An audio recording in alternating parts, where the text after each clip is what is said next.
Well, hello everybody on a hump day. Yes, we have come to another hump day. Happy hump day. Mike.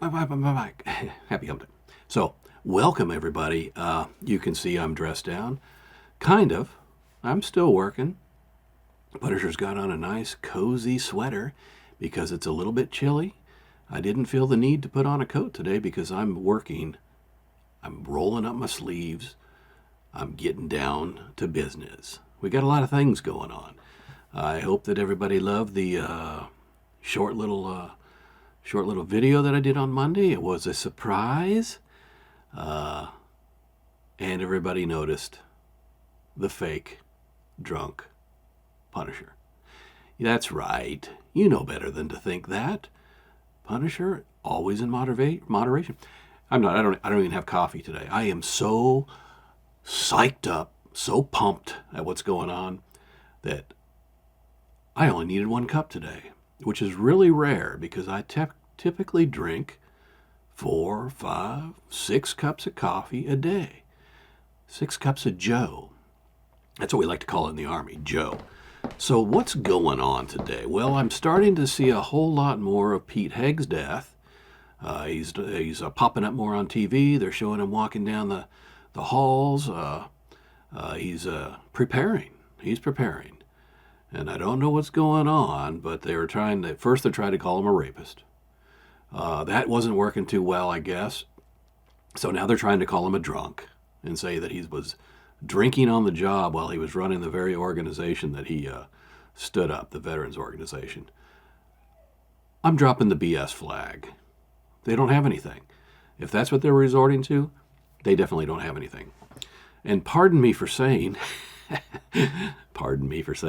no pun intended, Hunter and the pardon, perhaps the greatest gift we could get. Now, we talked about it on the Sunday podcast, and I said, look, the president can pardon.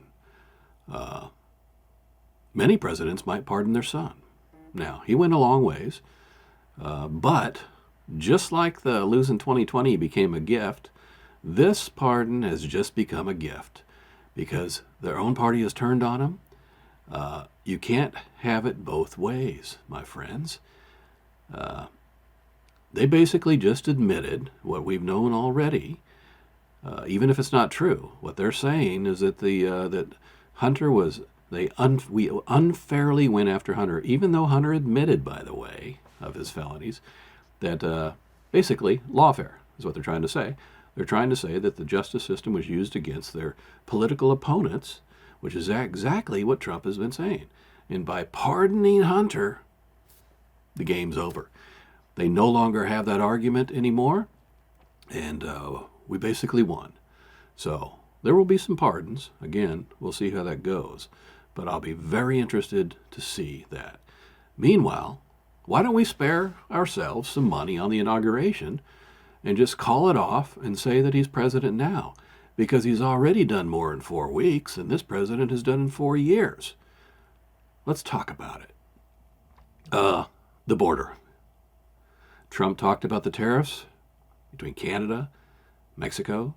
We knew that they were going to be kind of idle threats, not idle, but threats to get them moving to secure up those borders. And what has happened? Mexico is already working with us to lock down the border. Canada, Justin Trudeau, came down and he spoke to President Trump at Mar-a-Lago, as you know, and he said, we can't survive if you place these tariffs on us, 10 or 25% or whatever it was. And Trump said, you're telling me Canada can't survive without ripping us off of $100 billion a year? $100 billion a year? And he said, no. He said, well, I suggest that perhaps you become the 51st state. Canada becomes 51st state, and you become a governor of Canada. I gotta love that. I'll pencil in another star on the flag. That was too funny. But they're already using technology to help secure their own borders, to keep them illegals from coming in. That was the objective. by Trump doing that. The Mexican president, whatever the hell they call her, she tries to say otherwise. Meanwhile, she's down there securing the border. All right? They don't want these tariffs. They don't want these tariffs. This is so funny. Meanwhile, you still got the dingbat out there in California pushing back, Newscomb, trying to say he wants $25 million of taxpayer monies to fight Trump, as if there's a fight. See, they keep saying that Trump is going to get revenge. And he's never even said that. In fact, we do not expect him to do that. Not at all. He's not going to come in and go after his political enemies. Okay? He's not going to do it. That wasn't the plan. He wants to tighten up things so that people don't have that happen. That's exactly what he doesn't want to happen. You should not use the justice system, Justice Department, to go after your political enemies, plain and simple. So, and that's the reason for putting Kash Patel in there. We talked about it the other day. So they are, they're just feeding the line. Meanwhile, you got all sorts of talk shows. You got Charlemagne the God saying, Democrats, you're wrong. You can't go criticizing the Republicans and then do it yourself. You got that ESPN guy, that Smith fella. He said, President Biden, you're full of it. It's just everybody's going, getting on board. Chicago, crazy. The city is just pounding the mayor, Johnson. What's his face? The guy spent almost $600 million of taxpayer money on illegals, illegal immigrants, and the people are fed up. They're like, you're spending $600 million on illegals, and you got us American citizens, legal citizens, struggling? What is wrong with you? If this guy were being, if he were under an election period right now, he would lose bad. If there's a way to get him out of office, they should. He is a loser. The Doge thing, Department of Government Expense, whatever, cutting, Elon and Vivek, they're starting to form a bipartisan plan. You got at least one guy, Jared Moskowitz. You see him a lot. Moskowitz, from Democrat from Florida. He is on board with looking at this plan, and he's part of it. So you're going to see others jumping on board, and they're going to try and reduce government spending and, thin out the crowd a little bit. So that's what's going on. Start paying attention, though, to you got Pam Bondi and Pete Hegseth and Kash Patel. Start paying attention to those guys because they're working on them, getting them prepped and ready for the nomination process. Probably the more controversial ones are going to be Patel and Hegseth. Other ones, I think, are doing pretty good. Meanwhile, Operation Flatline 7.0. If you heard me the other day, then you know it was changed to Operation Flatline 7.0.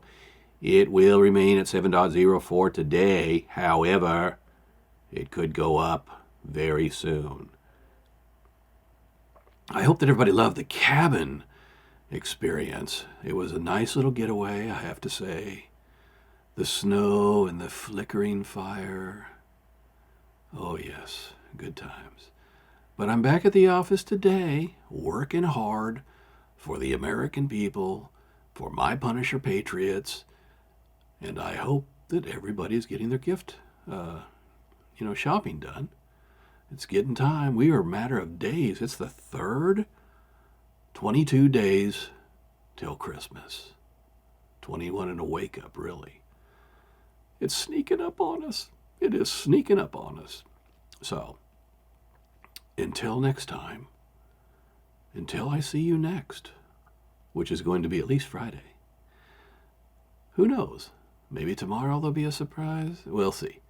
Not promising anything, but Punisher says, I love you, my Punisher Patriots.